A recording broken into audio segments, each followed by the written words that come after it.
वाल्मिक कराड यांच्या मुलावर सोलापुरातील जिल्हा सत्र न्यायालयात फौजदारी याचिका दाखल करण्यात आली आहे। खंडणी प्रकरणी अटकेत असलेल्या आणि मस्साजोगचे सरपंच संतोष देशमुख यांच्या हत्येचा आरोप असलेला वाल्मिक कराड याचा मुलगा सुशील याच्यावर सोलापूर येथील जिल्हा सत्र न्यायालयात खासगी फौजदारी याचिका दाखल करण्यात आली आहे। शस्त्राचा धाक दाखवून मारहाण आणि लुबाडणूक केल्याची ही तक्रार आहे। सुशीलनं आपल्याच व्यवस्थापकाला बंदुकीचा धाक दाखवून मारहाण केली आणि 2 ट्रक कार परळी येथील भूखंड जबरदस्तीने ताब्यात घेतले असा आरोप या व्यवस्थापकाच्या पत्नीनं केला आहे।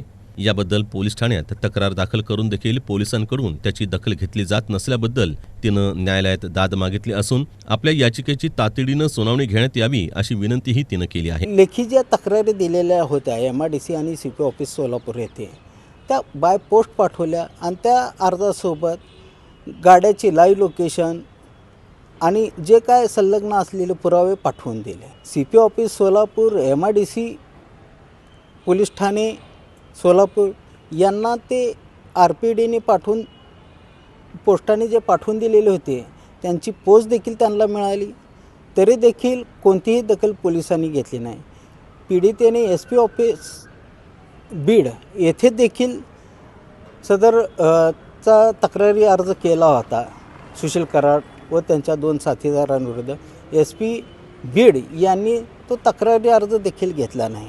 सरतेशेवटी कोणीही पोलीस अधिकारी तिच्या तक्रारीची दखल घेत नसल्यामुळे तिने सोलापूर जिल्हा व सत्र न्यायालय यांच्या कोर्टात तक्रारी अर्ज दाखल केला। त्या तक्रारी अर्जावर न्यायालयाने आरोपींचे म्हणणे मागून घेतले। म्हणणे मागवल्यानंतर आज सुनावणीसाठी तारीख नेमली होती, परंतु आरोपीचे वकील हे आज परगावी असल्याकारणाने न्यायालयाने 13/1/2025 ही तारीख नेमली। वाल्मिक कराड हा सध्या खंडणी प्रकरणी राज्य गुन्हे अन्वेषण विभागाच्या कोठडीत आहे। संतोष देशमुख हत्या प्रकरणी कराड हाच सूत्रधार असल्याचा आरोप केला जातोय। या हत्या प्रकरणात देखील त्याच्यावर गुन्हा दाखल करण्यात यावा अशी आग्रही मागणी होत आहे। अन्न व नागरी पुरवठा मंत्री धनंजय मुंडे यांचा कराड हा निकटवर्तीय आहे, त्यामुळे मुंडे देखील अडचणीत आले असून त्यांनी मंत्रिपदाचा राजीनामा द्यावा अशी मागणी केली जात आहे।